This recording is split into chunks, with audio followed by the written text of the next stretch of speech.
Drive, your source for automotive reviews, analysis, and maintenance. Hi, and welcome to Drive, your source for automotive reviews, analysis, maintenance, and restorations. Please subscribe to the channel, like the video, and hit the notification bell. Also, follow us on Twitter.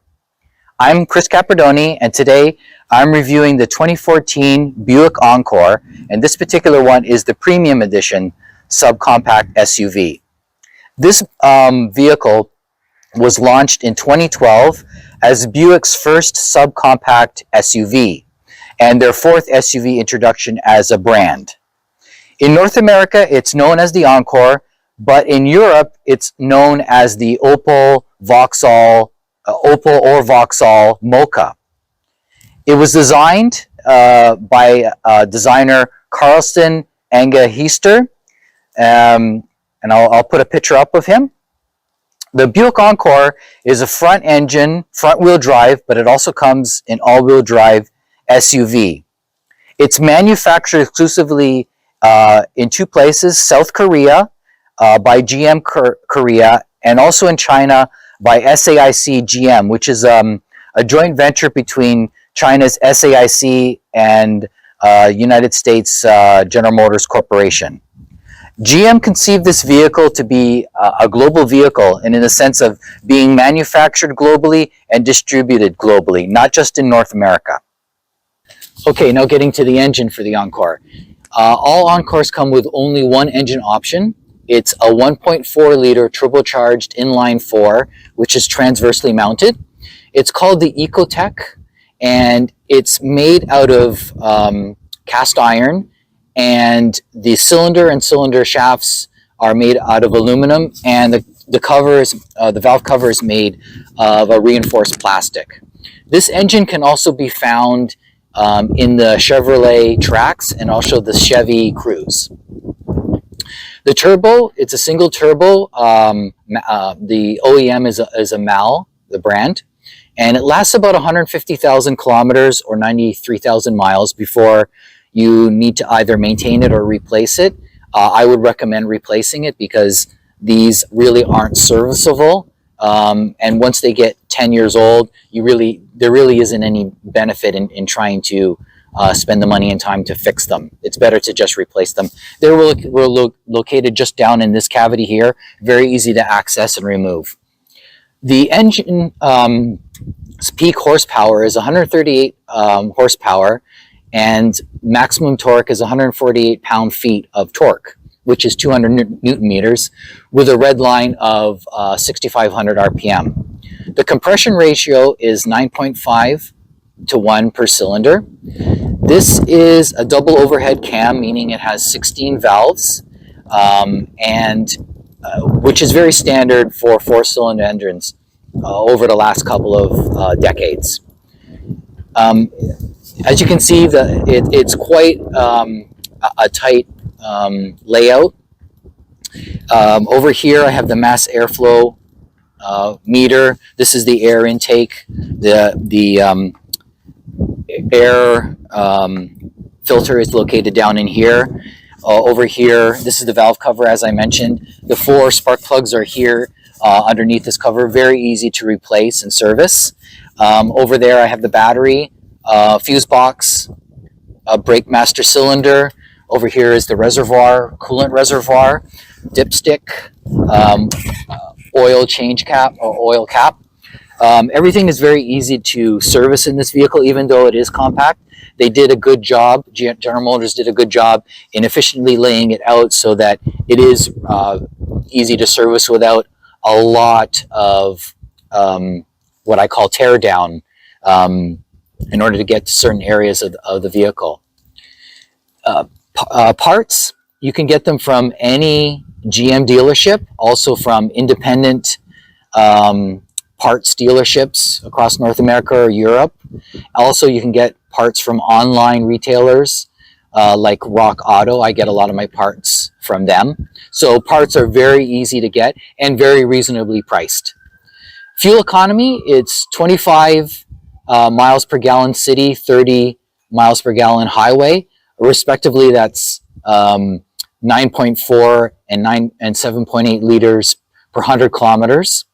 And it runs on regular unleaded fuel. So even with the surge in fuel prices, you're still being able to buy the most economical fuel to run this vehicle. And it's a very economical vehicle to run. Okay, let's get to the potential engine problems that a lot of Encores face. The first one being the cooling system. As parts decay, they begin to leak. For example, the coolant reservoir will crack, especially at the points where hoses connect, and they'll start leaking, so they'll need to be replaced. It isn't very difficult a job to replace them, nor are they expensive to replace. Also, it's been known that the radiator fan will not shut off, and that eventually will drain the battery, preventing you from restarting the vehicle. My guess would be that a relay that governs the fan may go bad and get stuck in an open position, not allowing it to shut down. And those relays, the relay is most likely around $25 to replace. So not a huge problem, but an inconvenient one. My advice would be, after 5 years of service, replace the relay, and you do not, face that sort of issue, especially in a very inconvenient time. I talked about the turbocharger. That is a potential weak spot. They have been known to fail, and what will happen is you'll have a loss of permanent power, and or you'll hear rattling coming from the engine because either the bearings have burnt or a part of the blade has snapped and is spinning around and crackling around in there. I wouldn't waste any time trying to replace this sort of turbo. They're very inexpensive, relatively speaking. You can get a new one and put it in for less than $400. So it should be replaced.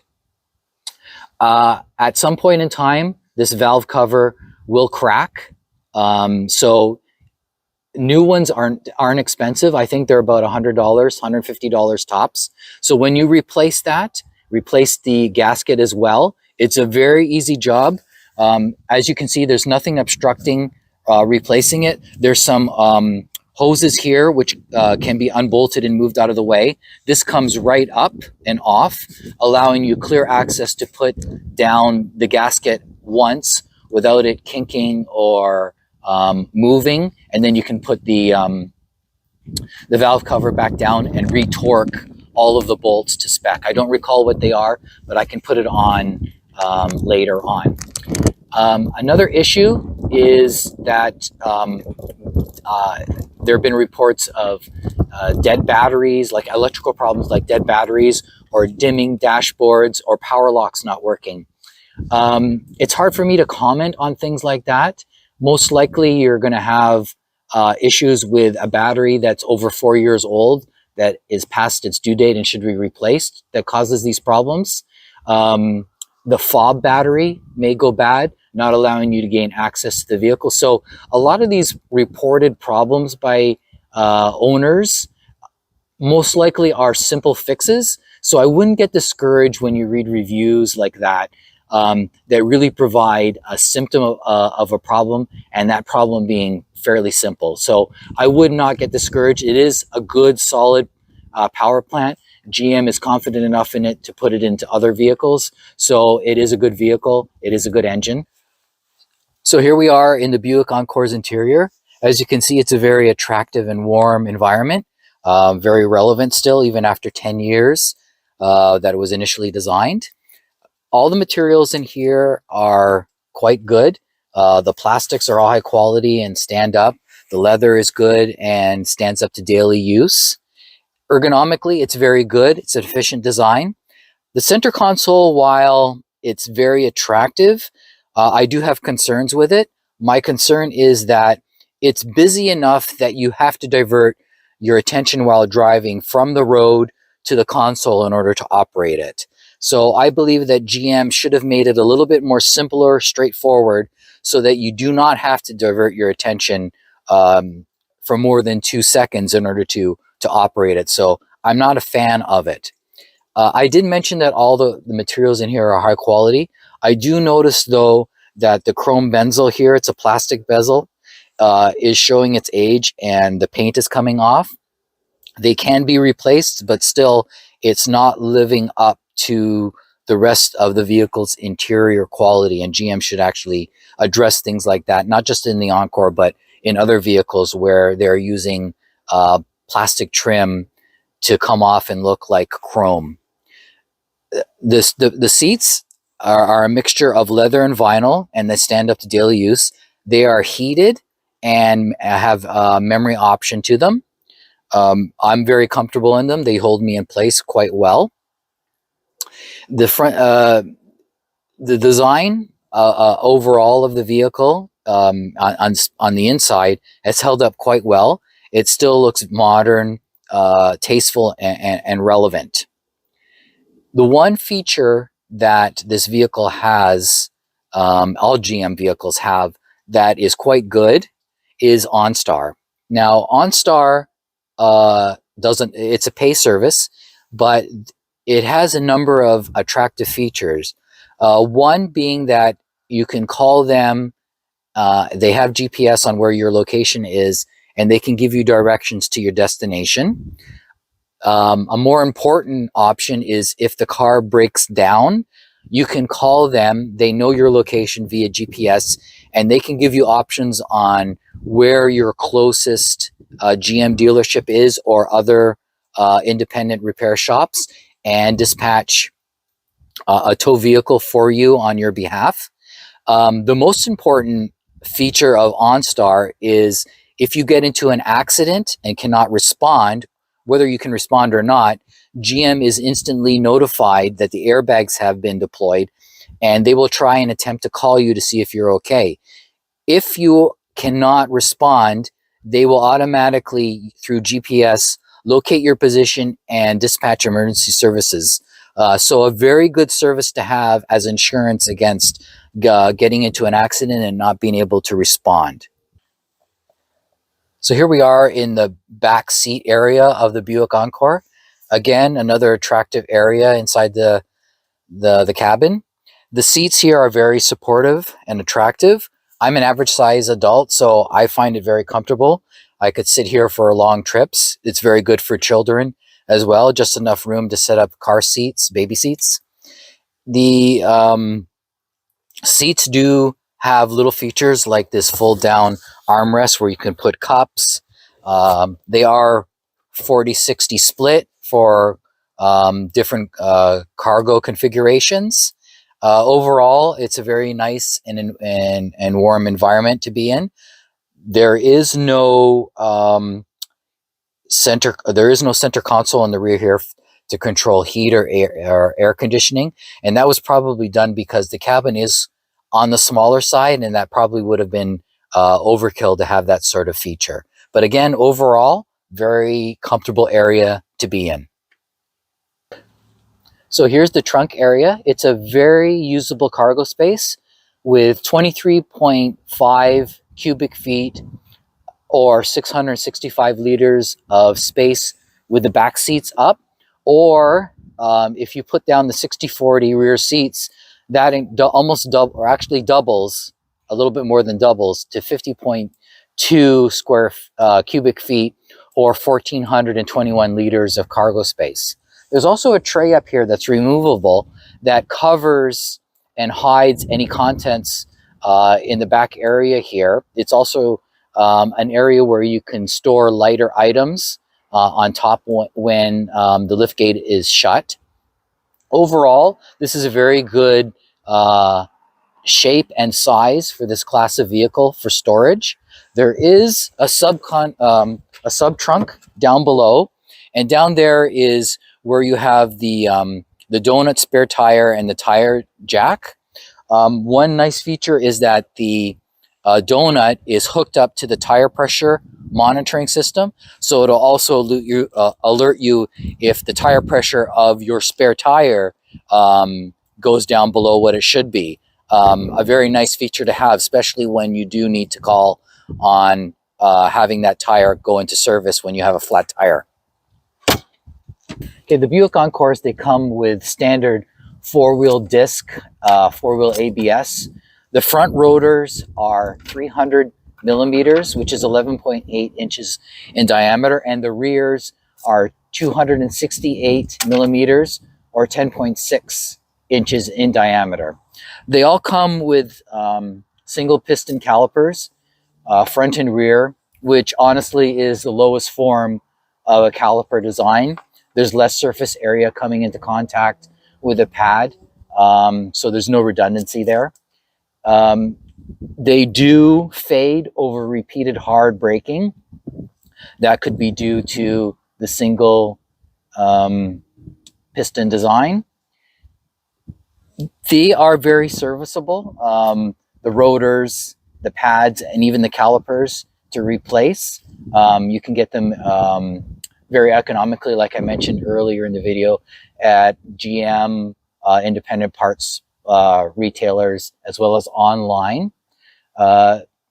You should be replacing the pads and rotors probably under normal circumstances every 2 to 4 years, and also replacing the brake fluid, which every 2 years, because the fluid is hygroscopic. And again, when you are going to be working on the braking system, please ensure that you do bleed the system of air properly to maintain its integrity, and also to maintain your brake pedal pressure. All Buick Encores come with one transmission. It's a 6-speed automatic transmission. This is a reliable and responsive unit. The only real drawback to this transmission is that under most driving conditions, you can feel the shifts, and this is most likely due to the fact that it's mated to a high revving 4-cylinder engine. So there's no real way to avoid those abrupt shifts just based on the small engine that it's mated to. GM has indicated that this transmission is a non-serviceable unit, which is nonsense. All fluids need to be changed, and this lubricant is the only thing stopping the gears in the transmission from grinding up and wearing out. So I would recommend changing the fluid every 90,000 miles or 145,000 kilometers. There are 2 options in changing your fluid, a full flush or a partial flush. The partial flush requires that you remove the drain plug at the bottom of the transmission, and this will allow you to drain 4 to 5 liters of fluid. Then what you would do is put the drain plug back in and torque it down to 106 inch-pounds. At the top, you would pop the hood, and there is access to the top of the transmission. You will require a long funnel, and then what you would do is put back in exactly the amount of fluid that you drained from the unit. That's why it's very important to measure what came out so that you can put the exact amount back in. The other method is to do a full flush, which requires you do taking out the drain plug, but also flushing out the torque converter. And this would allow you to get 8 liters of fluid out. This requires a lot more work and requires you to get the transmission up to temperature in order to make sure that you can get 8 liters back in. My recommendation would be to do the partial flush once a year. That way you're constantly introducing new fluid into that transmission fluid, and over time your fluid will not be any older than probably a year or 2, which technically is new fluid running through the entire system. The fluid that you would be using would be a Dexron 6 fluid. That's a pinky red fluid. Now let's discuss the Buick Encore's styling. I find the styling attractive, but not dazzling. Notable features to me are the modern looking and stylish headlights. I like them very much. In addition, the side view mirrors are attractive and mounted to the door panels, which I find unique and attractive as well. Overall, the Encore styling broke no new ground, and over the years has only received minor facelifts. From some angles, this vehicle looks thin. Overall, it is well proportioned. The 18-inch wheel option also enhances the look and proportions of the vehicle. Its drag coefficient is 0.36, which is within the range of most of the SUVs in this class. That range is 0.35 to 0.45, so it's within that range. Overall, the styling is attractive and would be a buying feature for anyone looking to buy a subcompact SUV. So here we are driving the Buick Encore. It's a very comfortable environment to be in. That's what it was actually designed for. This is not an aggressive SUV. This is more of a cruising daily driver, stuck in traffic sort of SUV, but you know, it does have its merits. So I'm going to take it out here and we're going to accelerate and just see what this thing can do. So here I go.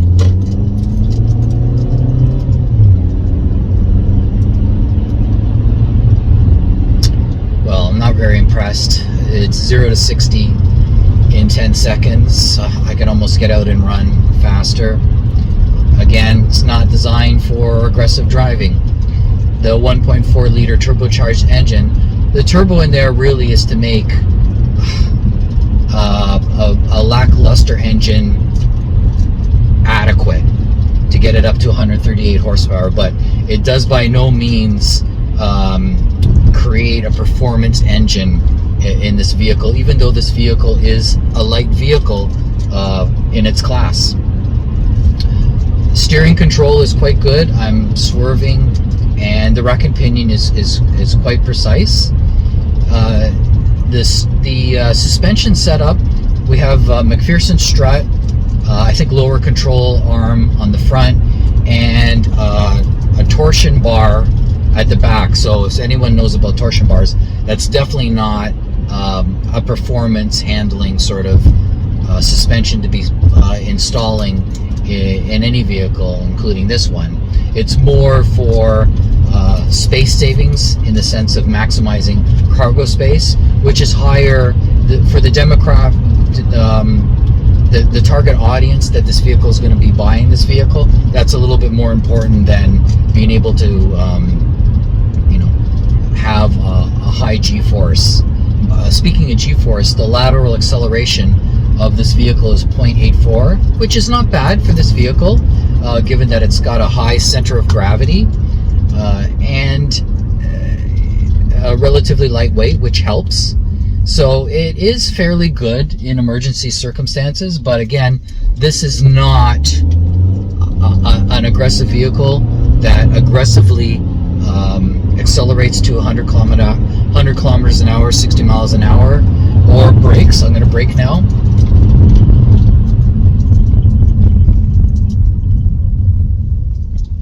Okay,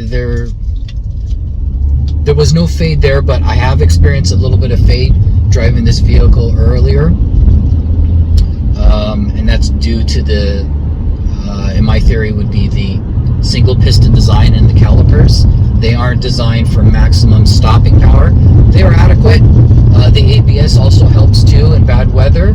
I think it also creates, there's stability control in this vehicle, which I do believe there's software in the ECU that works in conjunction with the ABS in order to provide stability. This is a front-wheel drive vehicle.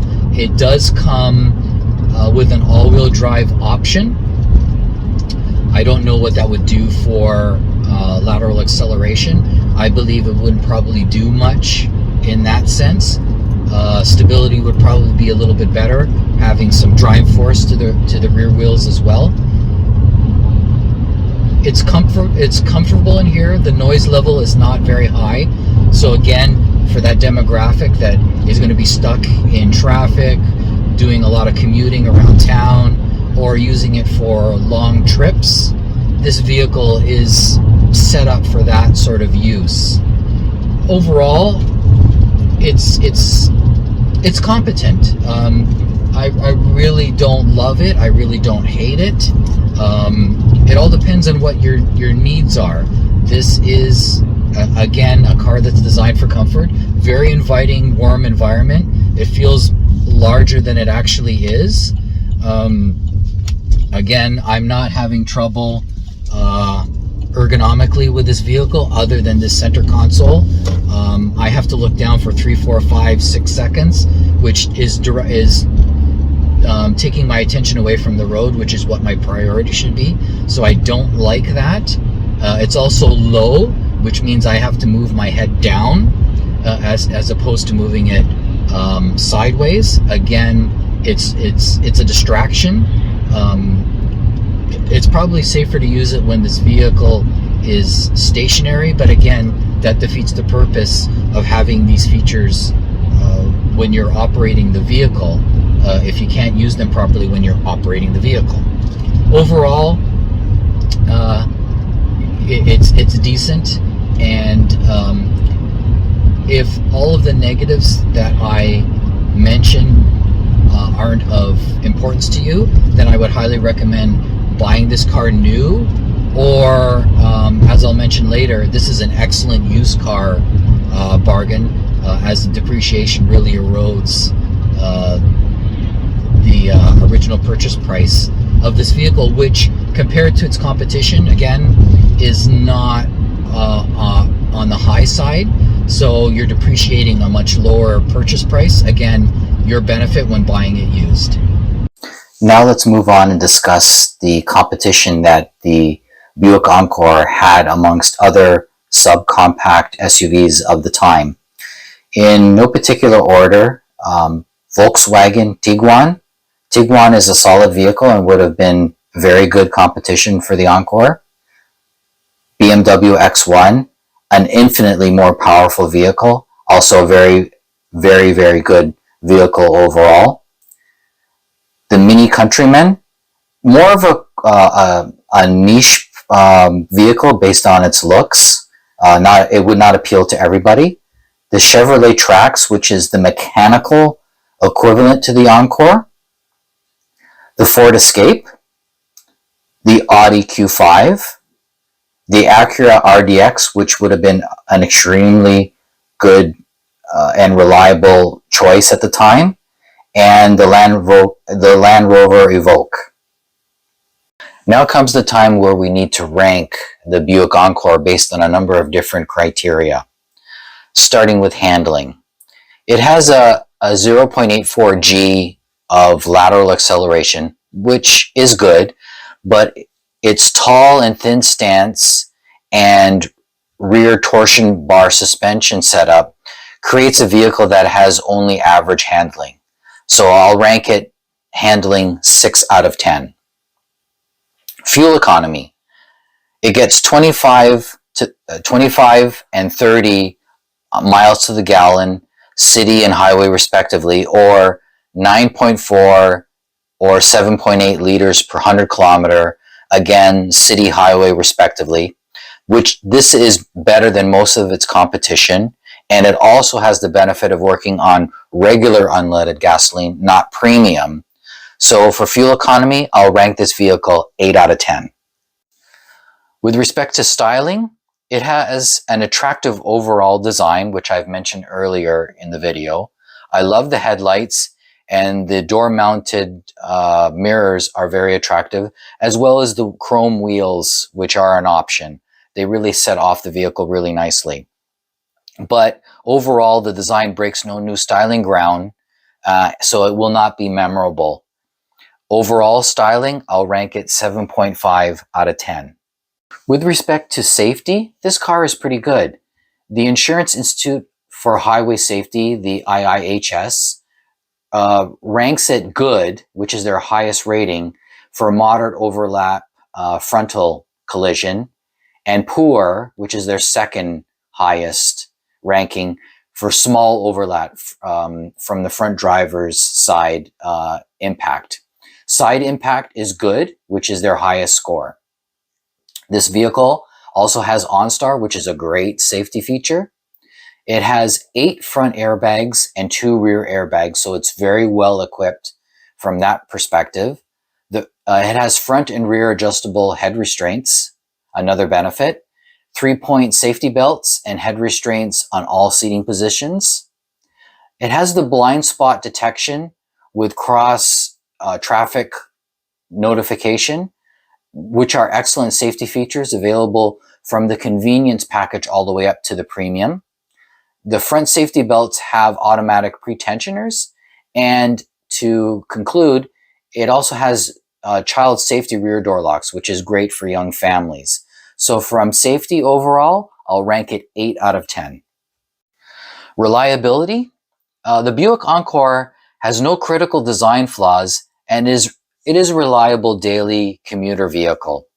With proper maintenance, that reliability will be maintained, but it is mandatory that you properly maintain this vehicle. For example, regular synthetic Dexos oil changes are required.